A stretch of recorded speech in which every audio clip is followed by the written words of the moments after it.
director of the Bureau can use. Like Excalibur, yeah. Yeah. And then you have the supernatural abilities, but like what we're seeing here now is kind of one of the things you want to do with the game is kind of juxtaposition of the mundane and then also the sort of craziness. There's plenty of that, in the game.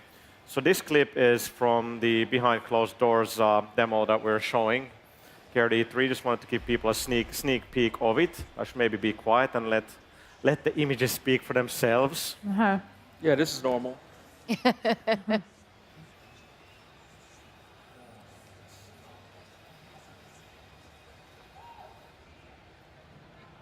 So it's very strange. We have some of the people that are floating, and then there's this other one that's actually not. Oh, there we go. That's there we go. So that's the shield, and you can kind of see we have these reactive environments in the game.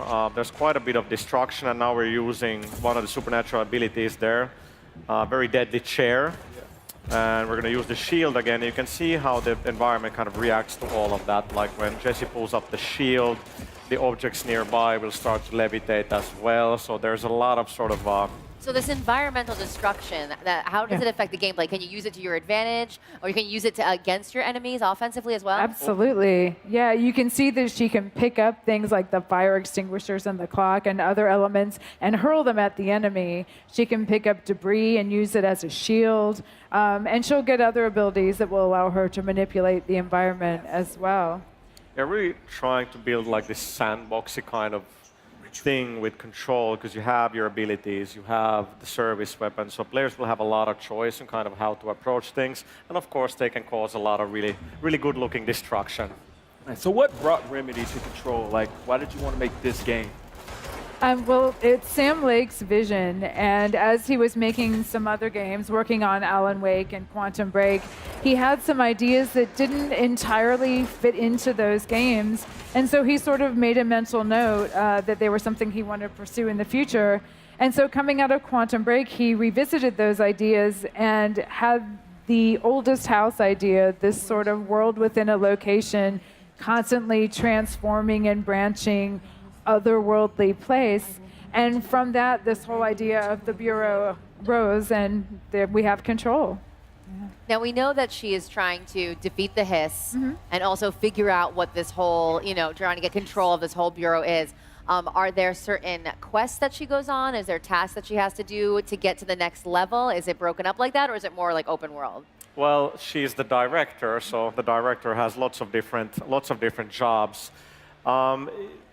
Definitely not open world. Just want to make sure we're talking in the right terms. It's much more of a kind of open-ended game than what we've done before. It's more of a sandbox. You can actually kind of, now we just end the demo right there, just as I wanted to point some things out. Yeah, there's a big sort of exploration aspect to the game as you kind of traverse through the oldest house. So you do have your story missions, but then there's lots of side missions in the game as well.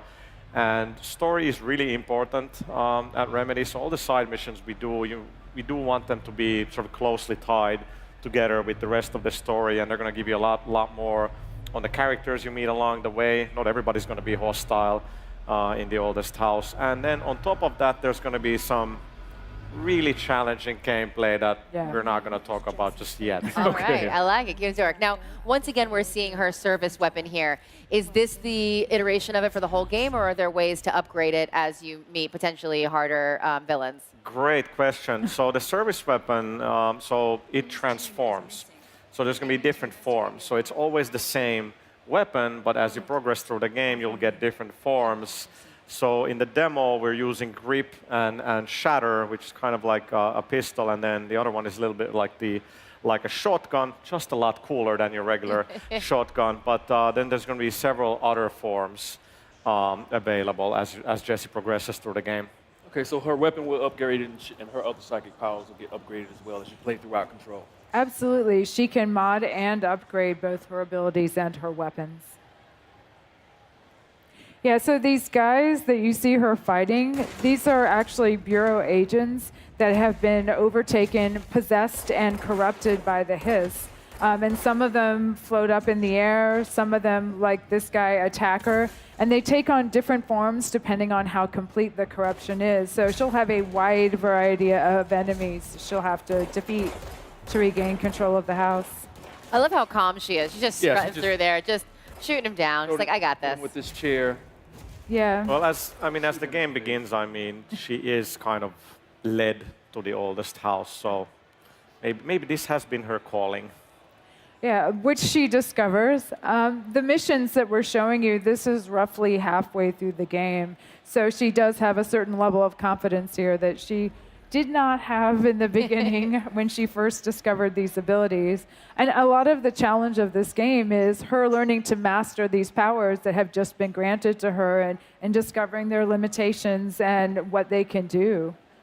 Now, I know fans of Remedy games obviously remember Max Payne. Were there any lessons you guys learned from that game that now, along with all the new technology that's available, that you really applied to Control? Yeah, you learn from every game, right? And we've internally talked a lot about, especially with Mixu, who's the game director on Control, how kind of Max Payne 2 really had everything. It had a great story, great action, a lot of replay value, and we kind of really want to make sure that Control has those same things. But we're bringing that sort of storytelling and mystery and those aspects definitely from Alan Wake into Control. You learn from every game, and I think it's been great to hear that when the trailer debuted in the PlayStation media briefing, which was an incredible moment for us. We've been working for so long to get there, and when people are like, what is that game? Yeah. And then 30 seconds in, I could hear people around me like, is that a Remedy game? And I was like, there is that trademark kind of visual aspect to our game, so that was very cool.